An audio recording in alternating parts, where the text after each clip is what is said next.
Today, the rise and fall of Celsius and the recent allegations against the CEO. David Rubenstein speaks on Bitcoin, and the author of Rich Dad Poor Dad points out a buying opportunity. Let's get started. First of all, let's discuss Celsius. We're going to rewind a little bit now, so bear with me if you've been staying up to date with the Celsius news. This all began in April this year when they announced that their US platform will begin holding non-accredited investor coins in custody. Investors were no longer to earn rewards on the Celsius Earn platform. At the time, they said this was because they were working closely with US regulators. In May this year, I'm sure a lot of you remember, a lot of people unfortunately got burned from this. Luna's UST depegged from the dollar and caused the whole cryptocurrency market to have a huge dump. Following this, in June, Celsius stopped all transactions and withdrawals on their platform. This fueled the fire of the rumours that they were insolvent, but they said it was due to extreme market conditions. Later that month, they hired 2 restructuring experts, and at the start of July, they lay off 23% of their staff. And on July the 13th, they filed for Chapter 11 bankruptcy. And 2 days later, a court filing from Celsius's advisory partner revealed that Celsius had a $1.3 billion hole in their balance sheet. Which brings us to today. According to sources from the Financial Times, the co-founder and former CEO of Celsius allegedly withdrew $10 million from the platform just days before withdrawals and transactions were stopped. This allegation has clearly made users wonder whether the CEO knew he was going to freeze withdrawals and transactions. Adding to these rumours is the fact that the money was withdrawn during a turbulent time in the markets. It was in May, whilst the Luna UST crash occurred, which wiped $60 billion off the cryptocurrency table.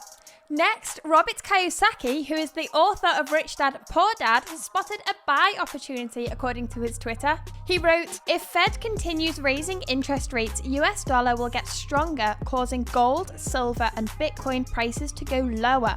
Buy more. When Fed pivots and drops interest rates, as England just did, you will smile while others cry. Take care." And finally, David Rubenstein comments on Bitcoin. Take a look at this. What do you think about cryptocurrencies? Well, if you go to Las Vegas and you gamble, because you like gambling, it just gives you pleasure the way other things give you pleasure. Playing golf might give you pleasure or something. If you get pleasure out of it, you allocate a certain amount of your net worth and say, I'm going to take 1 or 2% of my net worth, I'm going to lose it in Las Vegas. Even if you win the first day and you win the second day, you think you're really a genius and you're going to win money, but eventually you're going to lose. So if it gives you pleasure to do the gambling, allocate enough money that you can afford to lose.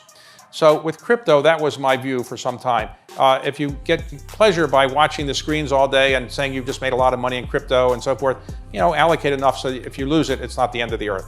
I now think that crypto is not going to go away the way some people have thought. And while you can argue it's worthless in some respects, many things that people buy are maybe worthless. I would say that it's clear that many people, and many have a view of libertarian view of life, or a maybe more conservative view of life, and they tend to be liking this kind of thing that's anti-government. The government doesn't control it.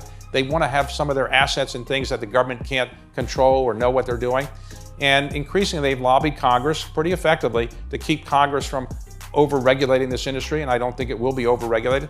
But think about this. If you're a Chinese wealthy person today, you saw what happened to the Russian oligarchs. Their assets were, let's say, more or less confiscated. If China were going to invade Taiwan, I don't know that it will, and you're a Chinese entrepreneur, are you worried that somebody's going to take away your assets? So how can you be sure you're not going to lose everything? Well, if you put some money in something called crypto, where the government doesn't know what you have, you can move it anywhere around the world. It's not going to be devalued by government inflation. It's not the worst thing to put some of your money in.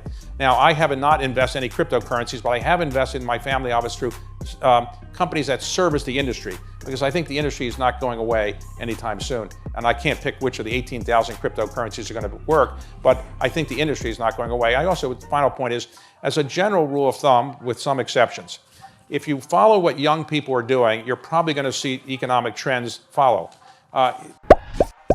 That's all for today. If you want to hear more from us, check out our Twitter, Instagram, TikTok, and come back tomorrow to our YouTube to see more cryptocurrency news.